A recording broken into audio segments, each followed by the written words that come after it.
po sa inyong lahat. Welcome na naman po sa another episode ng ating vlog na kung saan ay makakapulot po kayo ng iba't ibang mga idea regarding sa pag-aalaga ng paitloging manok. Ang topic po natin for today ay tungkol sa pagpupurga ng ating mga alaga. Pagdating po ng RTL dyan po sa inyo, kailangan nyo po silang painumin ng antibiotics for 3 days para kahit papano kung may nasagap man silang virus or bacteria na pwedeng sila ay sipunin, isa rin ay sila ay na-stress, so pwede pong ma-prevent yan. Pangalawa, painumin nyo rin sila ng vitamins after 3 days para sila ay lumakas. And then, pwede nyo po silang purgahin sakaling meron na po silang mga bulate sa kanilang katawan ay maalis po ito.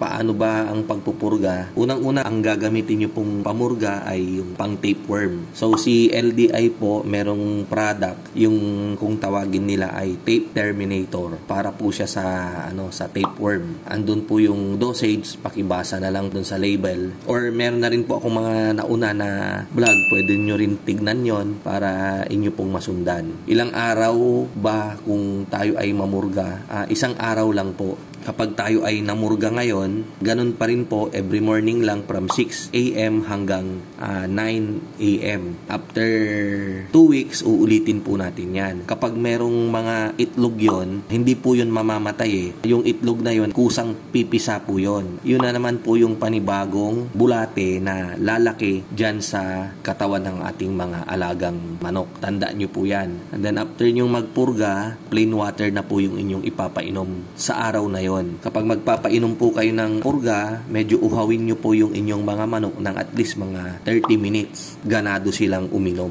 dahil nga po sila ay uhaw para sila po ay makainom ng sapat na tubig na may halong gamot pamurga. And then the following day, mag-vitamins po kayo. Diretso hanggang sa magpupurga po ulit kayo. After 2 weeks, ganun na naman pong process yan from 6 a.m. to 9 a.m.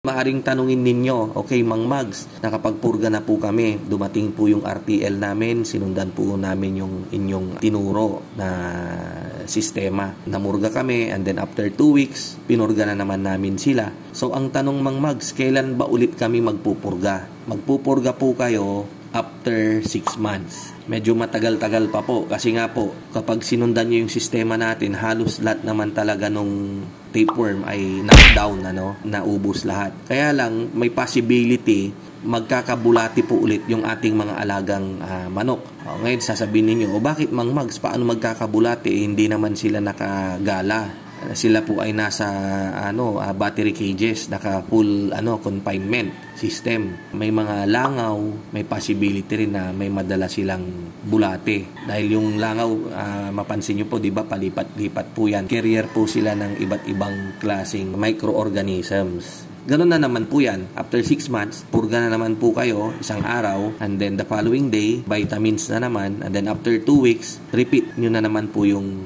process ng purga. Ngayon, after 6 months, Mang Mag, syempre, andyan pa rin yung manok. Kailangan pa rin ba silang purgahin? Well, depende na po yan.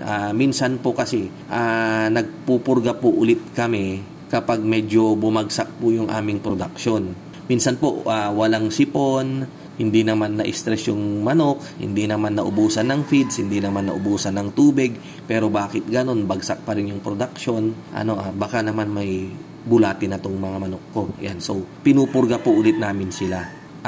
Sa ganun pong pamamaraan ay may possibility po na tataas po yung ating egg production. Dahil kapag ang manok natin ay may bulati, nai-stress po yan. Pati po yung nutrients na tinitake nila ay kinakain naman, sinisip-sip naman nung mga tapeworm, mga parasites sa ating mga manok. Isa sa mga dahilan din yan, kaya nagdra-drop yung itlog. Ulit-ulitin nyo lang po yung pamumurga every 6 months and then magkasunod po yan. Day 1 ng pagpupurga and then day 14. So yung dosage po, tignan nyo po dyan sa Sana nabigyan ko na naman kayo ng another idea, tips regarding sa pagpapaitlog ng ating manok. Maraming salamat po. Hanggang sa muli, kita-kita po tayo ulit sa mga susunod kong video. Ayan, ito po ang inyong kaibigan, ang inyong kamanukan. Walang iba kundi si Mang Mags na nagsasabing mabuhay po tayong lahat and God bless.